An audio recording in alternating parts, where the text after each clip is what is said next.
Hey everyone, welcome to Reddit Readout. Today we are checking out People of Reddit. Story 1. A great doctor schools the postdocs. Back in the 1980s, my dad ran a research lab at a US government hospital that was also attached to a large university. My dad's boss, Dr. Bill, was a lovely person, a competent, compassionate doctor who eventually rose to become chief of medicine at the hospital. One of Dr. Bill's duties was to vet the new postdocs. In this case, a postdoc was someone who had typically just graduated from medical school with their doctorate and was beginning research duties at the hospital/university.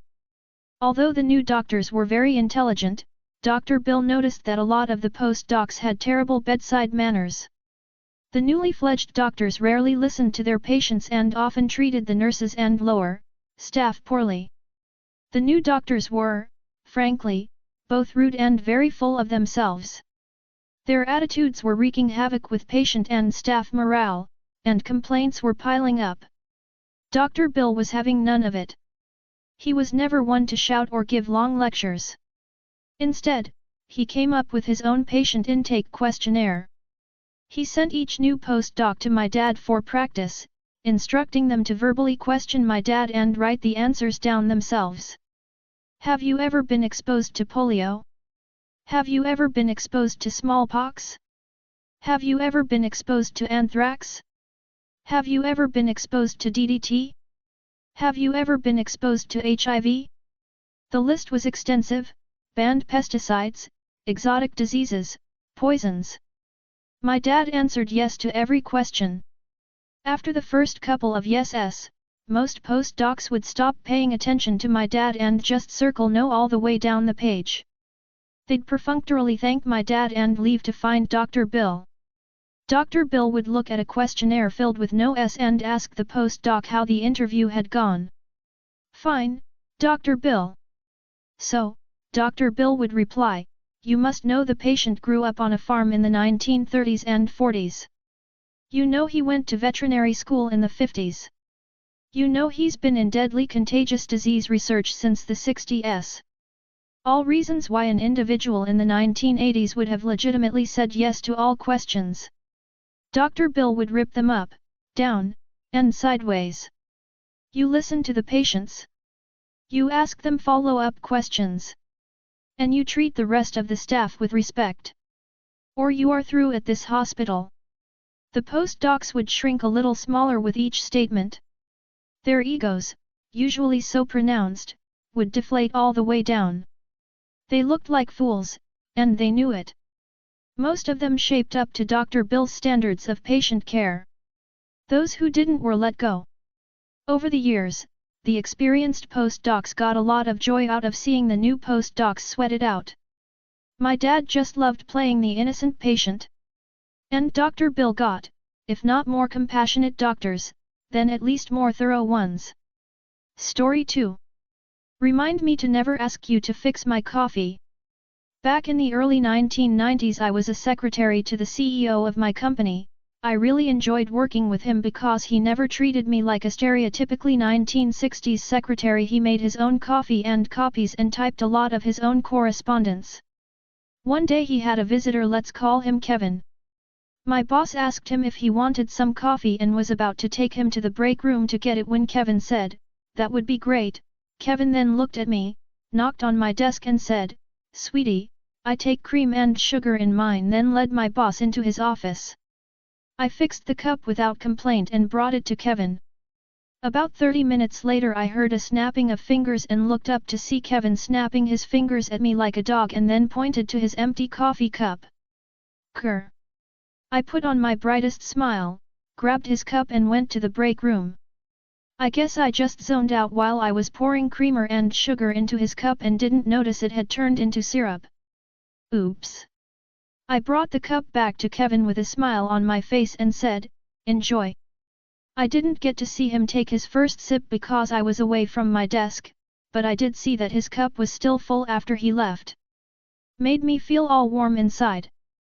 I told my boss what I did and he laughed, saying, "Remind me to never ask you to fix my coffee."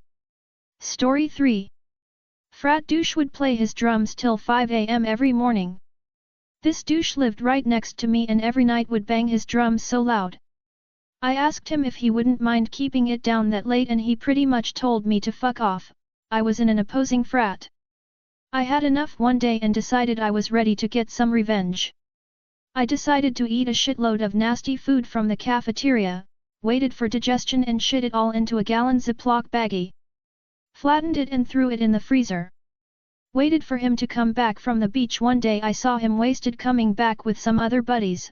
He had left his windows cracked cause of course he had those stupid ass weather protectors. I grabbed what I called the poop disc and slid that turd onto his driver's seat. It was a hot summer in Florida and I'm sure didn't take too long to get ripe as hell. I grabbed some beers and watched out the window for him to see it and fuck me, it was the funniest shit I have ever seen. Story 4. Missed the bus. So I drive a city bus for a living. There's one guy that is a regular rider that feels he doesn't have to follow the rules. He expects us to remember where he wants off the bus, feels we should wait for him if he's late, things like that. Well, today I saw him going to the bus stop but was still about 100 feet away. Now I could have stopped and let him get on. I also didn't have to, so I thought keep driving, he can catch the next one in 30 minutes, so I just kept going. Here's where it gets better. Instead of him catching the next bus 30 minutes later, he waited till I was back there, an hour later. This made him miss his connecting bus and that was the last one leaving the terminal. Story 5. Led road rager on a merry chase. I was driving home, late at night, and the driver of the shiny new bright orange sports car in front of me was consistently traveling 10 to 15 miles per hour below the speed limit. Strange, but true. Let's call the driver of the orange car Orange Boy.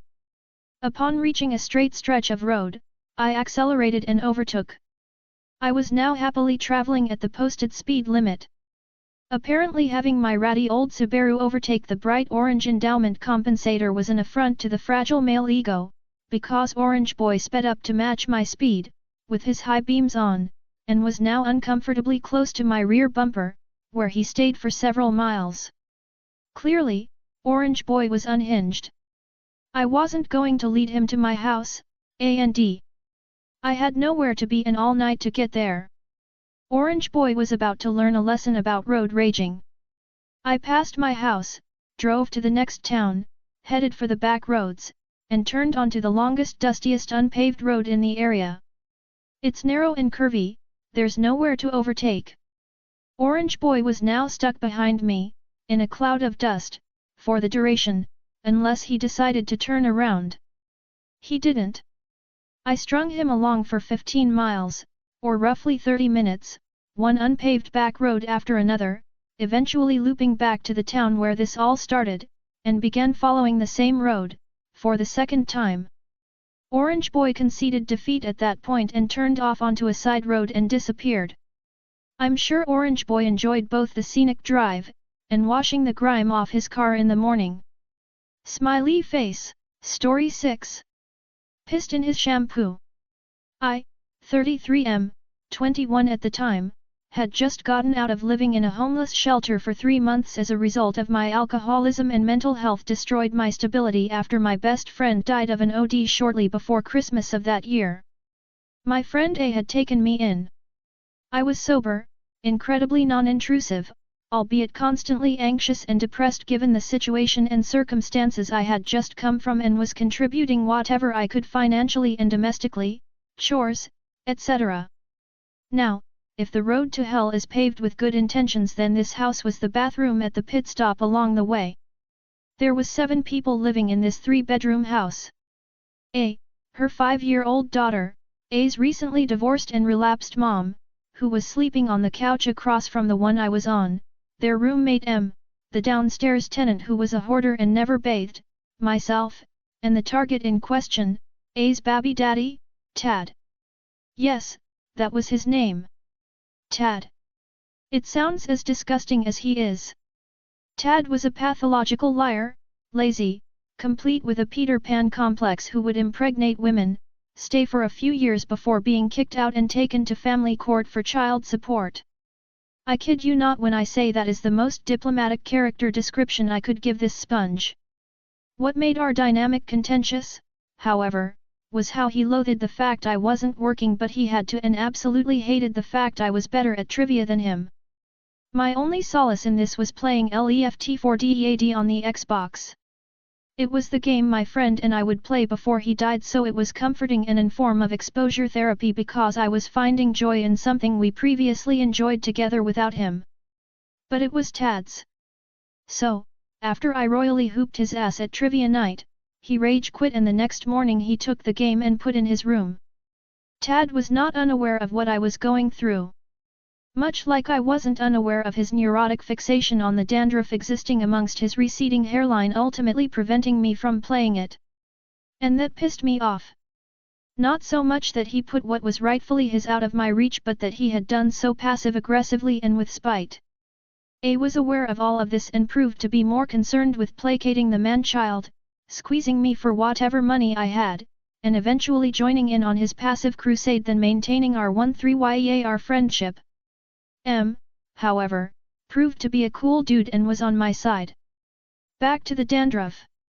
Tad had a bottle of Head and Shoulders in the shower and, having just locked down a place to move into, I said to myself, he wants to be passive-aggressive?